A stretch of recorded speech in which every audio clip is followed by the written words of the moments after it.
If you were to visit Sweden, two of the big tourist attractions there, one is the ABBA Museum and one is the Vasa Museum. Now, as much as I'd like to tell you about ABBA, maybe it'd be more spiritually appropriate to tell you about the Vasa. It's a big warship, and I'm told it's the biggest artefact from the 1600s ever discovered. It's a warship with a fascinating story. It was commissioned by a king in Sweden in the 1600s to increase Sweden's military might. 2 years it took to build. The shipbuilders, the metal workers, the sculptors worked for 2 years on various parts of the ship. The metal workers fashioned the cannons, and there was, in this ship that was 69 metres long, there was 64 cannon, 32 on each side, as you can see from this replica here.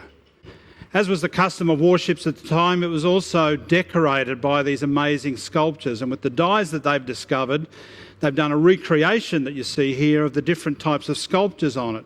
There were 6 sculptors worked for 2 years on over 500 of these things that appeared in various places in the ship. But despite 2 years of effort and the work of hundreds of people, it had a very short first and last voyage. With hundreds, perhaps thousands of Swedes lining the shores, the ship took its sail out of the relative quiet waters of the Stockholm harbour into the open waters. It raised its sails, was hit by a gust of wind and sank. 50 men lost their lives, and it sank in 30 metres of water. And basically, as scientists have discovered today, the ship was too top-heavy. The centre of gravity was too high. And all the work had been done above the waterline, how it looked, how powerful it was, the number of cannon. And too little had been done on the stability of the boat. Now, as it was, because it sank in 30 metres of water and the water was so cold, it was very well preserved. And in the 1960s, it was raised and it was put in this museum as it's been displayed ever since. Now, I'm told Vasa syndrome applies in engineering circles and even marketing circles to those projects that take a long time and a lot of money to do and yet end up in a big disaster. And it's an illustration not just for engineering or marketing, for people's lives as well. There's so much of the time we spent above the waterline, what people see, what we look like, the colours that are right, the power, the strength that we have. And not enough is spent below the waterline. And the story of the Vasa just reminds us that if you ignore what's below the waterline, if you ignore the things of character and integrity, if you ignore the things of the soul work that we need to do, as soon as the winds of adversity hit, we're capsized. At the first sign of trouble, we're over because we have no ability to withstand the things that are coming to our lives. You might look good, it might look impressive, but there's no stability in your life. And before long, disaster will strike. Really, that's what this whole series has been about as we finish off this week, 5 things God uses to grow your faith. All of that series has been about participating with God in the things that He uses to grow our faith. And this is the last week of our 5 things. And I hope they become part of our culture and we're able to identify the things that God is using in the future. Those 5 things again are, number 1, our private spiritual disciplines. Number 2, practical Bible teaching, not just the Bible, but applying it. Personal ministry, getting involved in something as we're gifted.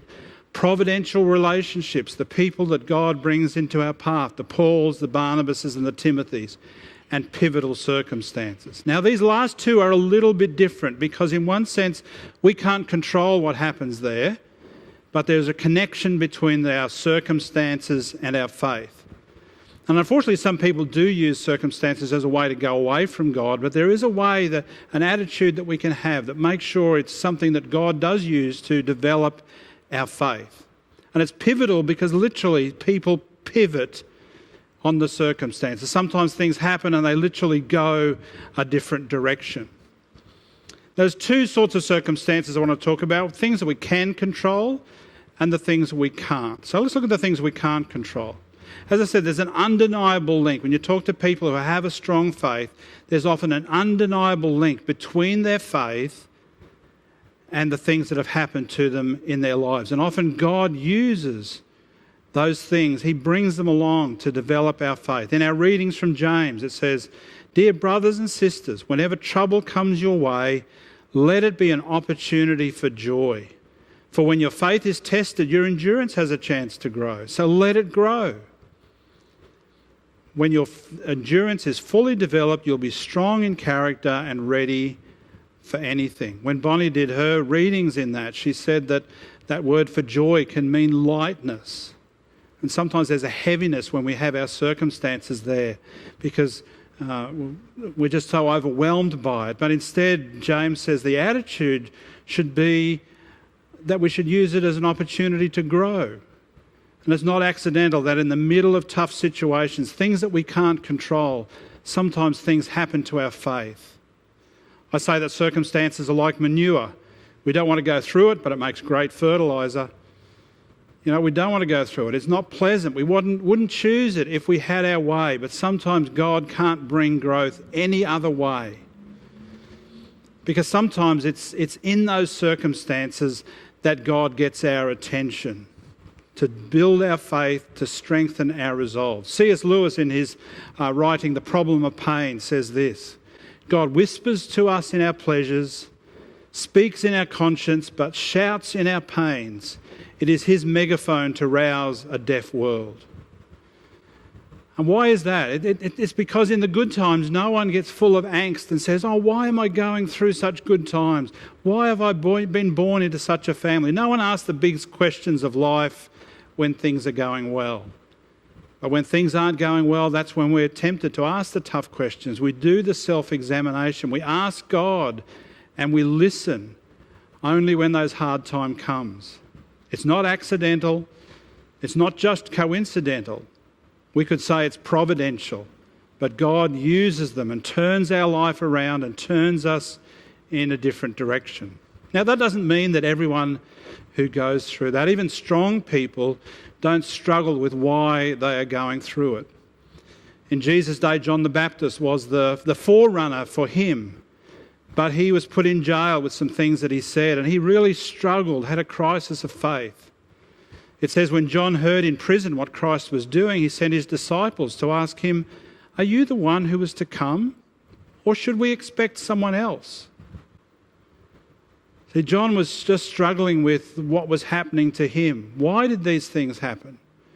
And when we can get so tied up in that, and he really asked his disciples to check out Jesus. And it must have been quite an awkward conversation. Maybe the disciples of John had access to him. Maybe it was like under a house arrest. But John is asking this really awkward question. And you know, they must have said, "How come you're asking us to ask him if he's the one? You're the one that told us that he's the one. And you want us to go and ask him if that's right?" But anyway, they were able to do that. They were able to go and ask Jesus about this. And Jesus gave a really interesting reply. And as often happens, it's Jesus' answer is a non-answer. He doesn't really, shout it out straight away and just say, "Yeah, yes, I am the one." And Jesus simply says this. Jesus replied, "Go back and report to John what you hear and see.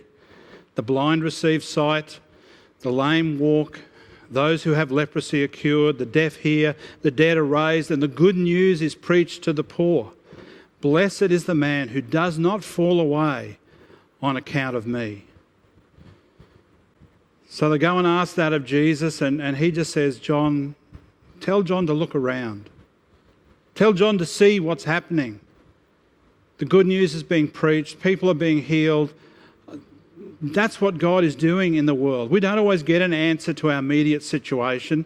And just because God is doing that and John is languishing in prison doesn't mean he's forgotten him. And Jesus says, don't use me as an excuse to fall away. I like this saying, don't think that God is doing something to you. God may be trying to do something in you so he can do something through you. See, sometimes we think what's happening is God personally attacking us and we get tied up. Is God orchestrating it? Is he allowing it? Is he making it happen? The main thing God wants to do is work in you to develop character and resilience and perseverance and all those sort of things. And whatever comes our way may not be what God is doing to punish us, but to help us to grow, because we can't get growth any other way. Sometimes those things are out of control. We don't know why it happened. We don't know what caused it. We don't know if God sent it or allowed it or anything in between. And it just turns people inside out trying to come up with an answer to that. But Jesus said to John, just look around. God is still at work.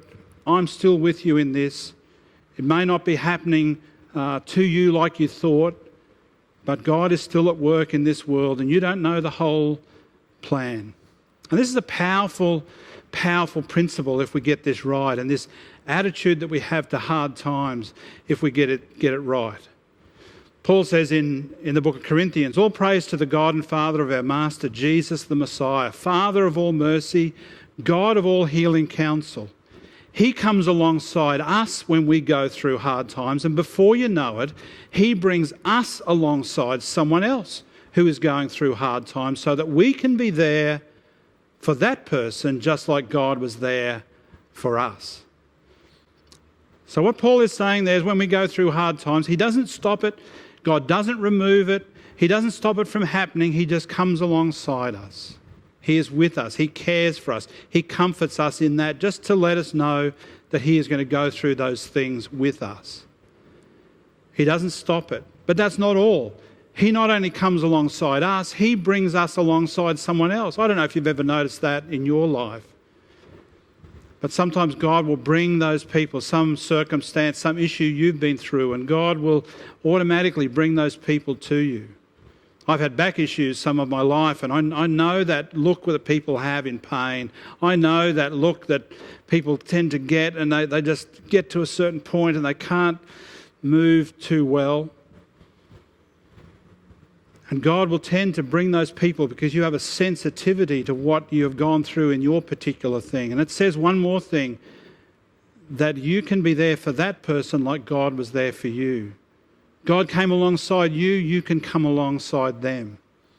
And you can be the person that person uses, that God uses to work through you.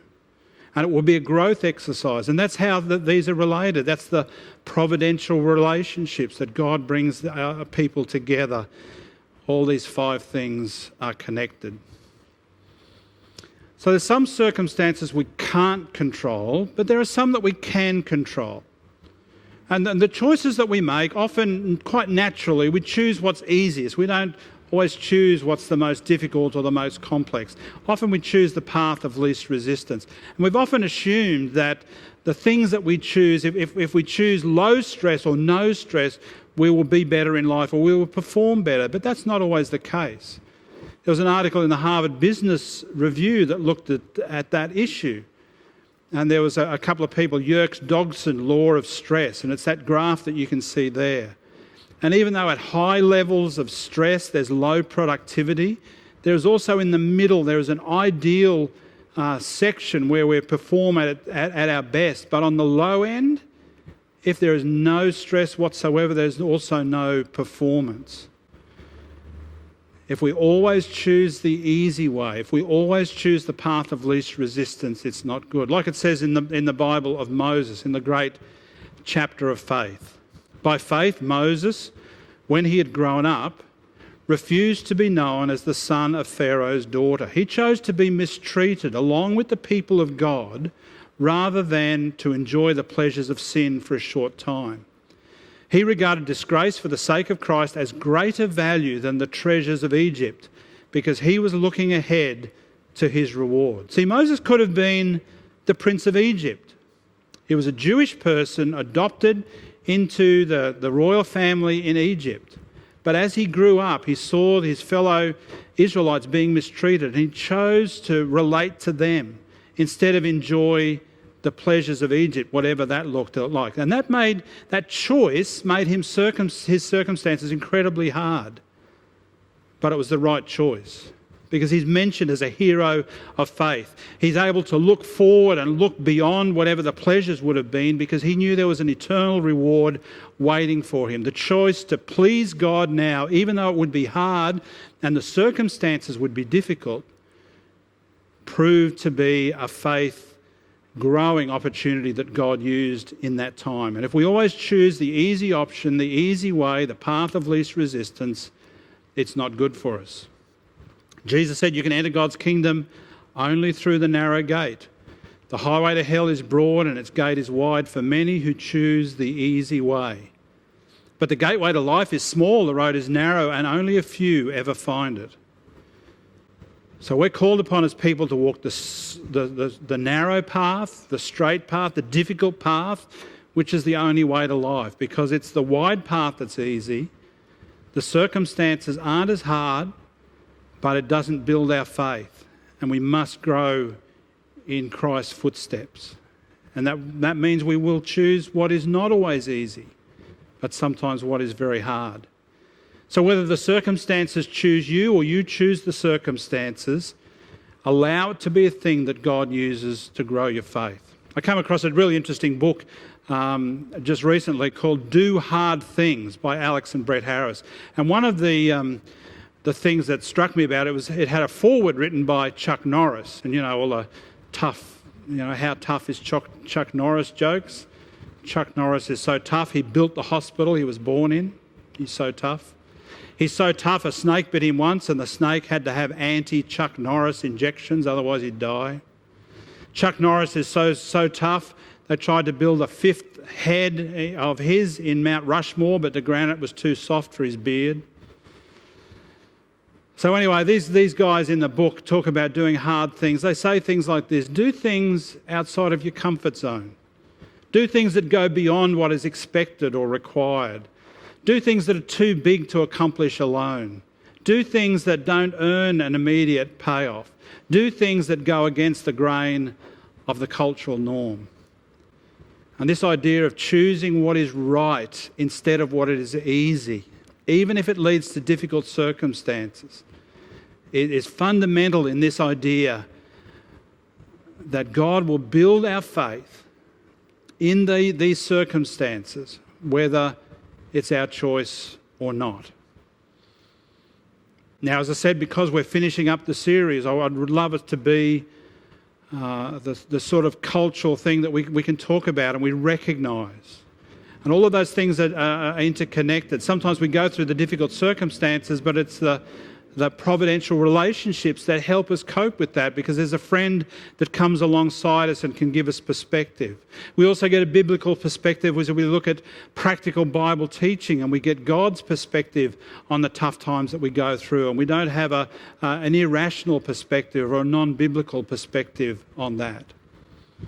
Let me encourage you as we finish the series to always be aware of building below the waterline. I've seen so many people whose personality, whose charisma, whose giftedness, the traits can lead them so far, but it leads them beyond what their integrity and their character can develop, because they've worked on what's above the waterline and not much on what's below. Do that hard work. Do that soul work. Allow these things to be the things that God uses to grow your faith. No matter where you are, whether you're far away from God or whether you're close to God, if you really work on it hard, God can work in these things in ways that you never, ever thought possible. So let me encourage you to do the work below the waterline. Do the work, the soul work that no one else sees but you and God, as He works through these things and He uses them to grow your faith. God bless.